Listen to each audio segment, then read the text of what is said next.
Salut les informés. Aujourd'hui, plutôt que de parler d'un sujet, on va se poser une question. Est-ce que la France est en guerre?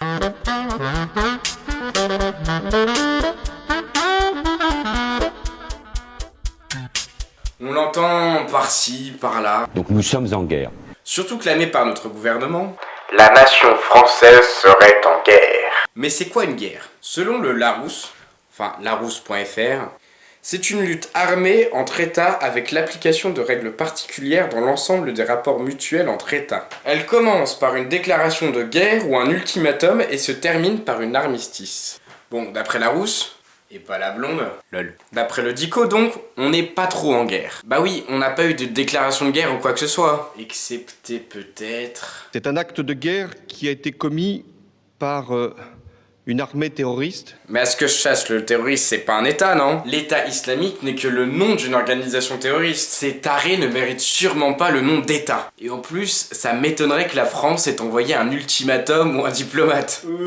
Bonjour, si vous arrêtez pas de faire ça, on vous déclare la guerre à vous et votre organisation de... Le Fatah? Les Faucons de la Liberté du Kurdistan? Le Front Populaire de la Libération de Palestine? Le Hezbollah? Le djihad islamique palestinien? Les talibans? Les Tigres de libération de Léal Tamoul? Car ouais, il y en a pas mal des organisations terroristes. On aura compris que la France en guerre est bien une expression. Le truc d'une guerre contre le terrorisme est une image, et le terrorisme est une définition un peu floue. On veut libérer nos frères. Ouais. Et on veut... En conclusion, c'est dur de définir ce que c'est qu'une guerre contre le terrorisme. Ce qui est sûr, c'est qu'une guerre, c'est une question d'armée. On peut donc se demander où est notre armée française. L'armée, ce n'est pas un secret, puisqu'on peut trouver toutes ces informations sur le site du ministère de la Défense. On peut notamment y trouver cette carte. On voit que l'armée française est surtout présente en Afrique et au Moyen-Orient.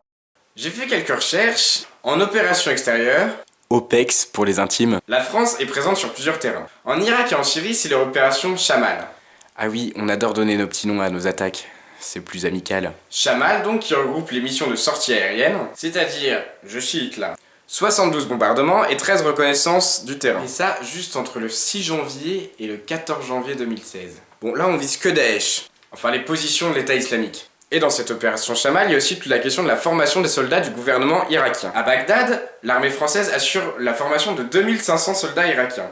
C'est toujours plus simple d'envoyer ses copains. Toujours dans le but de botter le cul, de faire disparaître, en tout cas les territoires, de l'État islamique. Et là, juste de l'EI, hein, on touche pas à Bachar. Enfin, ces opérations sont soutenues par l'ONU. Organisation des Nations Unies. C'est-à-dire que dans l'ONU, il y a le Conseil de sécurité qui dit si oui ou non il est d'accord qu'un pays aille en bombarder un autre. Et là, les votes de ce conseil, oui parce qu'il y a une question de vote, c'est un peu compliqué. Démocratie. On dit ok, pas de soucis poto, tu peux aller bombarder, il n'y a aucun problème. Démocratie. Ensuite, toujours dans ces OPEX, on a l'opération Barkhane. En Afrique, elle est déployée sur le Burkina Faso, le Mali, le Tchad, le Niger... Oula, stop mon gars, t'as dit quel pays là? Carte. Bon, celle-là aussi on peut la trouver sur le site du ministère de la Défense. Cette mission remplace celle précédente au Mali et a pour but, je cite, appuyer les forces armées des pays partenaires, contribuer à empêcher la constitution de sanctuaires du terrorisme. C'est un peu la même idée qu'en Irak et en Syrie. Mais là, on est tout seul. François Hollande, en chef de guerre, décide en janvier 2013 d'intervenir au Mali. Et si la France a aussi ici le soutien de l'ONU, elle est toute seule sur le terrain avec les pays africains. Ensuite, la France est en Centrafrique. Encore en Afrique? Néo-colonialisme! Ou avec l'opération Sangaris, l'armée soutient les forces de l'ONU. Les casques bleus. Dans une mission de maintien de la paix. Mais avec, je cite, usage de la force si besoin. Chose que n'ont pas le droit de faire les casques bleus. Eux, ce qu'ils peuvent faire, c'est juste s'interposer. Ce qui est parfois pas toujours facile. Puis, l'armée française est aussi en lutte contre la piraterie.